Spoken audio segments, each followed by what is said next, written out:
غم جو آج انسانیت کو نڈھال کر رہا ہے. میں کن لوگوں کی بات کر رہا ہوں جو نیک لوگ ہیں, جو نیکیاں کرنے کے باوجود خواب دیکھ لیتے ہیں کہ کہیں وہ آگ کی طرف جا رہا ہے. یہ وہی غم ہے جو صحابہ کو تھا. میں ان لوگوں کی خوابوں کی بات نہیں کر رہا جو خوابوں میں بھی برائی ہی دیکھتے ہیں. الرؤیا الصالحہ من اللہ, خواب کی 3 قسمیں ہیں. اچھے خواب اللہ کی طرف سے ہوتے ہیں. والرؤیا السوء من الشیطان, اور برے خواب شیطان کی طرف سے ہوتے ہیں. واضغاث احلام, اور تیسری خواب انسان کے اپنے جذباتی رات کو عود کراتے ہیں, پلٹ کے آتے ہیں.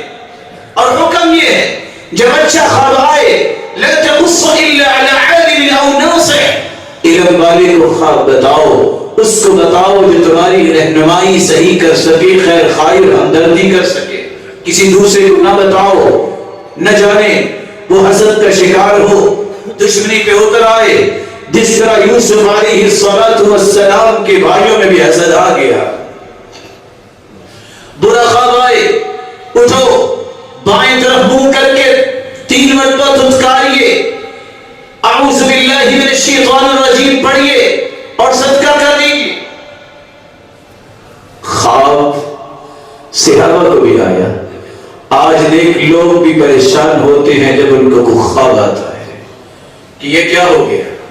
عبداللہ ابن عمر خواب دیکھتے ہیں, 2 آنے والے آئے, ان کے ہاتھوں کو پکڑ کے چل دیے. آگے دیکھا کہ تندور میں آگ لگی ہے, شعلے نکل رہے ہیں. ڈر گئے, میں کدھر جا رہا ہوں. آگے فرشتہ آگے کہتا ہے لن ترع, لن ترع, گھبرانے کی بات نہیں ہے. اللہ کے رسول سے خواب کی تعبیر پوچھی. اللہ کے رسول نے فرمایا نعم الرجل عبد اللہ لو كان يصلي من الليل. 4 کلمات سے خواب کی تعبیر کی. عبداللہ بہت اچھا انسان ہے اگر یہ تہجد گزار بن جائے. ان 4 کلمات نے اس 16 سالہ بچے کی زندگی کا چینج کیا. راوی روایت کرتے ہیں پھر مرتے دم تک عبداللہ ابن عمر نے کبھی رات کو تہجد نہیں چھوڑی. پیالے میں پانی رکھتے, جب نیند آنے لگتی ہاتھ بھگو کے چہرے پہ لگاتے اور اسی طرح ہی اپنی زندگی گزارتی. یہ وہ لوگ ہیں جن کے سچے غم تھے, جن کے اچھے غم تھے. مالک بن دینار رحمہ اللہ رحمت واسعہ, ان کے بھانجے ان کے معمولات لیلیہ کو دیکھنے کے لیے رات کو ان کے کمرے میں چھپے. کیا دیکھتے ہیں, دروازہ بند کیا, اللہ اکبر, رونا شروع کر دیا. عشاء کے بعد رکوع میں بھی رو رہے ہیں, سجدے میں بھی رو رہے ہیں, سحری تک یہی کچھ ہوا.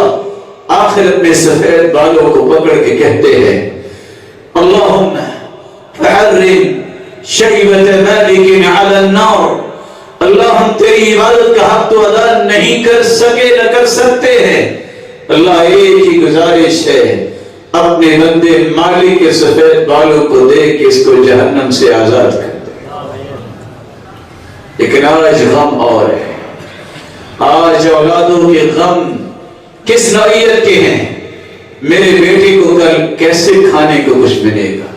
ارے جس کی ذمہ داری تیرے رب نے دی ہے تیرے پاس وہ غم کیسے آ گیا.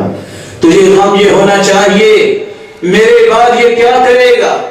کیا میں نے اپنے بچے کو اتنی تربیت دی کہ یہ مسکین کم از کم مجھے غسل ہی دے سکے, میرے بعد میرا جنازہ ہی پڑھا سکے. اس قابل بھی ہے میری اولاد, اس قابل بھی ہے میری بیٹی کہ وہ دعا کے لیے ہاتھ اٹھا سکے. اور میری وہ پونجی جو 4-5 نیکیوں کی ہے ان کو جاری اور ساری رکھ سکے. تجھے یہ فکر ہونا چاہیے.